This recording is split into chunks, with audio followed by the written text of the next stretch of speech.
Bismillahirrahmanirrahim. Newton's method. It's also called the Newton-Raphson method. So in this video, we will learn how can we apply this numerical method for solving a root finding problem. So let's have a look at its examples. For example, we have a question here. F of x is equal to 0.8 minus 0. sin x or given interval is 0 to pi by 2. Okay, so इसका formula basically ये होता है Newton method का कि P N plus one is equal to P naught minus F of P naught divided by F prime of P naught. Means के function हमारे पास given होगा, हमने कोई सा भी एक पॉइंट चूज़ करना है और उस पॉइंट पे हमने फंक्शन की वैल्यू देखनी है, वो हमारे पास ये वाला हो जाएगा पार्ट। और फिर उसके बाद उस फंक्शन का हमने डेरिवेटिव लेना है और डेरिवेटिव को भी उसी वाले एक पॉइंट पे हमने उसको चेक करना है। ठीक है, P naught is our initial point और starting point to start this process. Okay, so अब ये वाला फॉर्मूले को आपने याद रखना है, P N plus one is equal to P naught minus F of P naught over F prime of P naught. तो न्यूटन मेथड में हमें एफ ऑफ एक्स का डेरिवेटिव भी चाहिए होता है। ठीक है, तो सबसे पहले आपके पास ये क्वेश्चन गिवन होगा एफ ऑफ एक्स और आपने एफ प्राइम ऑफ एक्स यहाँ से फाइंड कर लेना है। यहाँ से आपके पास एफ प्राइम ऑफ एक्स क्या आ जाएगा, क्वेश्चन में आपके पास है x minus 0.8 minus 0.2 sine x. Okay, तो जब आप f प्राइम लेंगे तो आपके पास x का डेरिवेटिव 1 आ जाएगा, 0.8 का 0 और ये माइनस 0.2 साइन एक्स का आपके पास डेरिवेटिव आ जाएगा 0.2 कोज एक्स। ओके, और गिवन इंटरवल है आपके पास 0 से पाई बाई 2। अब आपने जो इनिशियल पॉइंट पिक करना है, जो आपका स्टार्टिंग पॉइंट होगा पी नोट, वो आपकी एंड पॉइंट्स भी हो सकते हैं, या तो वो 0 हो सकता है या पाई बाई 2 हो सकता है। इट्स अप टू यू, ये आप पे डिपेंड करता है कि आप क्या लेना चाहते हैं। और इसके जो बिटवीन 0 और पाई बाई 2 के बिटवीन जो पॉइंट होगा, आप वो भी कोई भी चूज़ कर सकते हैं। फॉर एग्जाम्पल आपका यह फॉर एग्जाम्पल ये आपके पास एक्स नोट है, ये आपके पास x1 है। ठीक है, तो x नोट आपके पास 0 है, x1 आपके पास पाई बाई 2 है, पाई बाई 2 इट्स अप्रोक्सीमेट 1.57। सो अब 0 से 1.57 के बिटवीन 1 आ रहा है। ठीक है, और 0.5 आ रहा है, तो आप ये 1 और 0.5 भी as a P naught choose कर सकते हैं। ओके, लेकिन जो पॉइंट आप पी नोट लेंगे, जब आप उससे फर्दर अपना उसको सॉल्व करेंगे यहाँ पे पी नोट पुट करके, तो जो आपका आंसर आएगा, मतलब कि जो पी एन प्लस वन आएगा, वो आपका इसी इंटरवल के बिटवीन में ही लाई करना चाहिए। Okay, so let's start.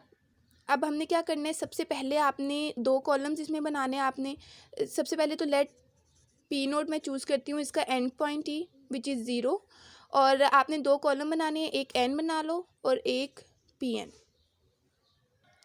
Okay ना, जब एट एन 0 है जब आपके पास, तो आपके पास जो पी नोट है, मतलब कि पी नोट आपके पास क्या है, वो भी 0 है। ठीक है, नाउ अब अगर हम एन को 1 लेते हैं, एट 1 हमारे पास पी 1 क्या होगा, तो हमारे पास फॉर्मूला है पी, यहाँ पे एन की जगह पे आपने 1 पुट करना है, मतलब सबसे पहले तो 0 पुट करना है। ठीक है, तो 0 plus 1 is equal to P naught minus F of P naught divided by F prime of P naught. P naught 0 है, minus F of P naught आपने फाइंड करना है, वो आपके पास आ जाएगा 0.8 डिवाइडेड बाई 0.8 एफ प्राइम भी आ जाएगा, और यहाँ से आपके पास आंसर आ जाएगा -1। ना अब आप यहाँ से ये देख सकते हैं कि आपका जो आंसर आया है by choosing this point P naught is equal to 0, वो -1 आ गया। और अब हम देखें -1 इस इंटरवल में लाए कर रहे हैं, नहीं, यहाँ पे आपके पास जितनी भी वैल्यूज़ हैं वो पॉजिटिव है, लेकिन यहाँ पे आपके पास नेगेटिव आ गया। इसका मतलब ये हुआ कि आगे आपने इसको फर्दर प्रोसीड नहीं करना, मतलब कि यहीं से आपका यहाँ से ही रॉन्ग हो जाएगा कि आपका ये जो पॉइंट है, ये आपने जो पॉइंट चूज़ किया ये करेक्ट नहीं है, मतलब कि ये आप इनिशियल पॉइंट 0 नहीं यहाँ पे ले सकते। तो अब आप इसका सेकंड एंड पॉइंट लेके देख लें, P naught is equal to pi by 2 पे। ओके ना, अब हमारा जो इनिशियल पॉइंट है वो है पाई बाई 2। ओके, तो अब जब हम इस पे हमने 0 पे तो 0 इसकी वैल्यू होगी, फिर उसके बाद हमने पी 1 फाइंड करना है, उसके लिए हम एन को 0 पुट करेंगे, तो हमारे पास आ जाएगा P naught minus F of P naught divided by F prime of P naught. तो अब एफ ऑफ पी नोट, मतलब कि अब हमारे पास पी नोट पाई बाई 2 है, तो एफ ऑफ पी नोट हमारे पास यहाँ पे होगा 0.570796, और पी नोट हमारे पास क्या है, पाई by 2 minus 0.570796 divided by F prime of P note हमारे पास क्या है, 1 आ जाएगा। ठीक है, तो यहाँ से जो हमारे पास पी वन की वैल्यू आएगी, वो हमारे पास आएगी 0.9 0.99204। अब वो जो P1 की वैल्यू है वो आपने अपने अबव कॉलम में पुट कर देनी है 0 पॉइंट, यानी कि at n is equal to 1 पे जो आपके पास Pn है, मतलब कि P1 है, वो है 0.99204। ओके ना, अब हमने इस प्रोसेस को कहाँ पे एंड करना है, ये आपको क्वेश्चन में गिवन होगा कि आपने कहाँ तक इसकी वैल्यूज़ फाइंड करनी है। आपको जैसे इस क्वेश्चन में गिवन है कि आपने 10⁻⁻4, जब आपके पास अप्रोक्सीमेट यहाँ तक आंसर आ जाएगा ना, इसका फंक्शन का 10⁻⁻4 पे रीच कर जाएगा, मीन्स के 0.00 एंड समथिंग, तो आपने वहाँ पे स्टॉप हो जाना है। ठीक है, नाउ अब हमने फाइंड करना है नेक्स्ट P2, मीन्स कि अब n की जगह पे हम यहाँ पे 1 पुट करेंगे तो 1 + 1 2 हो जाएगा, और यहाँ पे हमारे पास क्या आ जाएगा P1 minus f of P1 divided by f prime of P1। Okay, तो यहाँ से आपके पास वैल्यूज़ पुट करेंगे आप फंक्शन में P1 के अब आपने f ऑफ x का यहाँ पे x की जगह पे आपने 0.99204 पुट करना है, और यहाँ पे डिनोमिनेटर में आपने f प्राइम में x की जगह पे आपने 0.99204 पुट करना है। ठीक है, तो यहाँ पे आपके पास आंसर आ जाएगा 0.96440। ओके, तो एट 2 पे हमारे पास क्या आंसर आया है 0.96440, और सिमिलरली एट 3 पे जब आप पुट करेंगे, मीन्स कि यहाँ पे अब आपके पास P3 और यहाँ पे आपके पास क्या हो जाएगा P2 minus f of P2 divided by f prime of P2, और इसको जब आप सोल्व करेंगे तो आपके पास आंसर आ जाएगा 0.96433। तो एट 3 पे हमारे पास आंसर क्या आ गया 0.96433। सिमिलरली 4 पे चेक करेंगे तो यहाँ पे P4 is equal to P3 minus f of P3 divided by f prime of P3। ठीक है, तो यहाँ पे हमारे पास आंसर आ जाएगा अगेन 0.96433।